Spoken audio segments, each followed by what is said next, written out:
Alien na pasmado ang bunganga.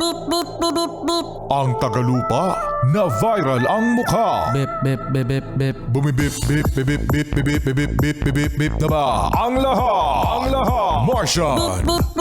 Enrico Pañero! Bip, bip, bip, bip, bip. Bip, bip, bip, bip, bip, bip. Bip, bip, bip, bip, bip. Bip, bip, bip, bip, bip, umaga! Mga yes, friend! Ito na ang 101.1 Yes FM Balitang.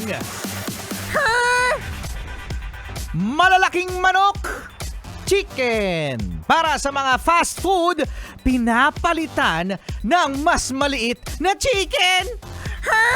Nako, ayan, kayo ba ay nakakakita ng mga maliliit na chicken sa mga fast food? Nako, meron akong alam.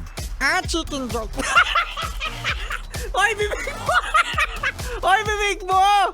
Hi! Para lakihan nila. Kasi nga mga... Nakakainis diba? kasi alam niyo mga yes friend, ano?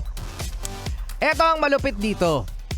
So, nangyayari pala ito matagal na. Yes, kaya kung kayo ay nakakakain ng maliit na chicken, Hindi chicken yan. Sisiw! sisiyo ba?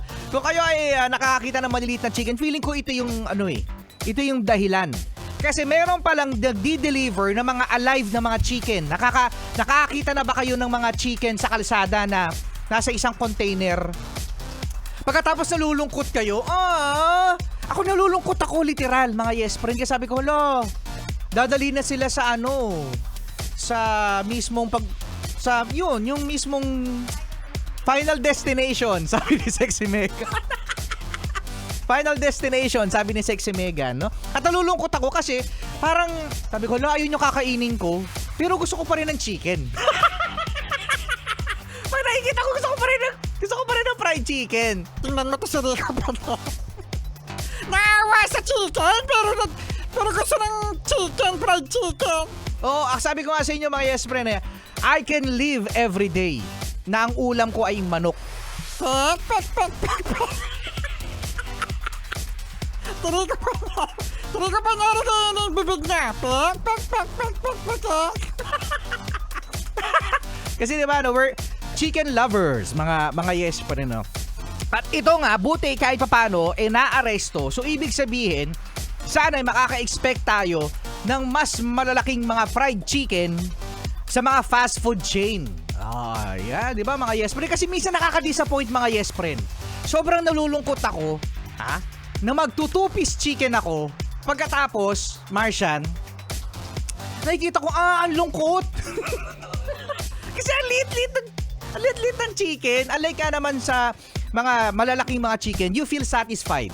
Di ba mga yes friend? Kaya iba talaga kapag masayang-masaya ang mga customers paglabas ng isang restaurant man yan, karinderya o fast food chain kasi na-satisfied at yung masasabi nila na solve! Solve! Solve ka sa iyong pagkakakain. Akalain mo mga yes friend, isa siguro to sa mga dahilan ko bakit mayroong maliliit na fried chicken. Malaking manok para sa mga fast food pinapalitan ng mas maliliit. Di ba? Kawawa talaga yung chicken. Rico Pañero, wag ka na kumain ng chicken. Ano kakainin ko? Gusto ko ng chicken. Fried chicken. Sige, gusto ko ng fried chicken din.